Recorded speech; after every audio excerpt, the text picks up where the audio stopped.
Welcome to all students. पिछली कक्षा में हमने कोशिका द्रव, कोशिका भित्ति, एंडोप्लाज्मिक रेटिकुलम और राइबोसोम के विषय में जानकारी प्राप्त की थी। आज हम इस वीडियो में गोल्जी उपकरण और लाइसोसोम के कार्य और संरचना का अध्ययन करेंगे। तो चलिए स्टूडेंट्स, हम स्टार्ट करते हैं। गोल्जी उपकरण या गोल्जी काय या गोल्जी कॉम्प्लेक्स के नाम से जानते हैं। और इसकी खोज किसने की थी? इसकी खोज कैमिलो गोल्जी ने 1898 में की थी। किसने की थी?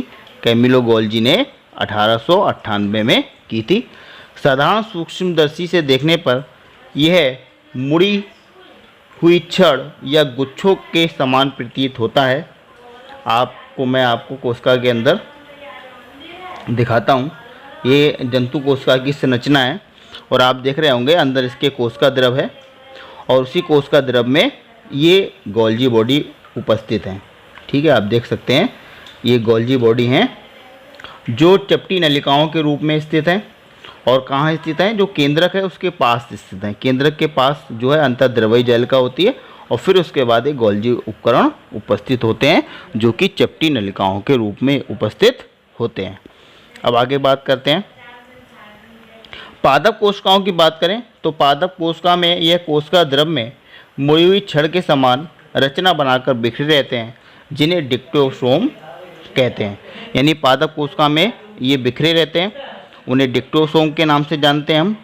इलेक्ट्रॉन सूक्ष्मदर्शी से देखने पर ये चारों तरफ से झिल्ली से घिरी हुई अनेक समानांतर नलिकाओं या चपटी कुंडलियों या सिस्टर्नी के समूह की तरह होते हैं। तो आपने जो चपटी नलिकाएं देखी, हम इसका बड़ा भाग देखते हैं। तो ये जो चपटी नलिकाएं हैं इन्हें हम क्या कहते हैं? सिस्टर्नी के नाम से जानते हैं। ये चपटी नलिकाएं या कुंडलियां के नाम से भी जानते हैं इन्हें। कुंडलियों के सिरे पर जो कुंडली हैं, कुंडलियों के सिरे पर छोटी छोटी पुटिकाएं स्थित होती हैं। इसके अतिरिक्त नीचे की तरफ बड़ी बड़ी रिक्तिकाएँ पाई जाती हैं। गोल्जी काय की झिल्लियों का संपर्क अंतःहृदयी जालिका की झिल्लियों से रहता है। तो आप देख सकते हैं ये पुटिकाएं हैं। ठीक है, ये पुटिकाएं हैं। ये नई पुटिका का निर्माण, जैसे जो गोल्जी बॉडी है उसके नीचे जो है आपकी पुटिका, ये वेसिकल्स जिसे हम कहते हैं, ये उपस्थित होती हैं। अब इनका हम कार्य भी पढ़ेंगे, इन पुटिकाओं का क्या कार्य है।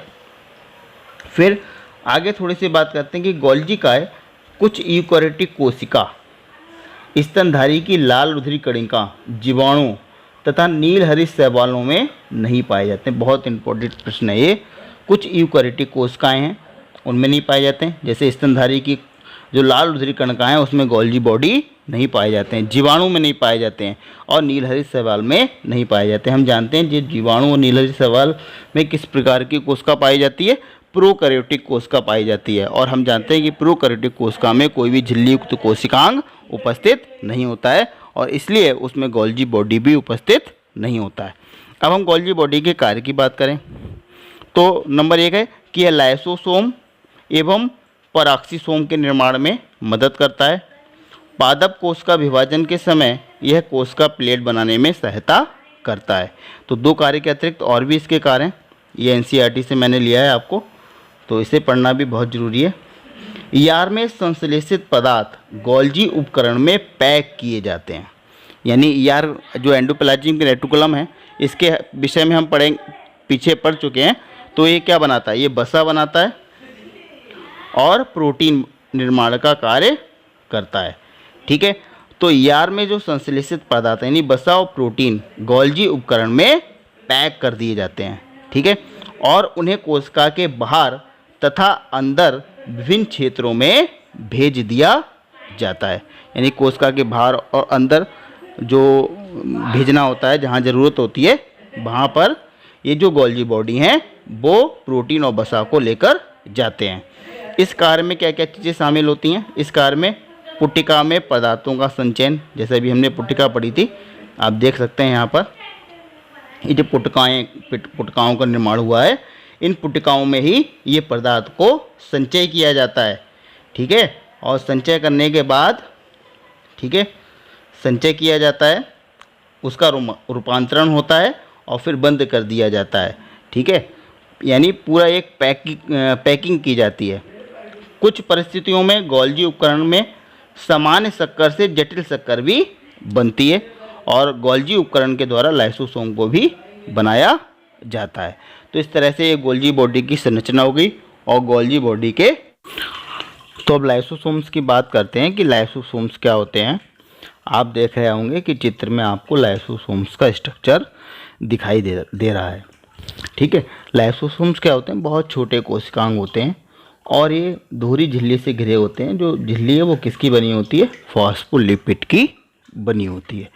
ठीक है, तो आप लाइसोसोम्स को अगर हम कोशिका के अंदर देखें तो कैसे दिखाई देते हैं, आप पूरी कोशिका में देख सकते हैं कि लाइसोसोम्स कैसे होते हैं।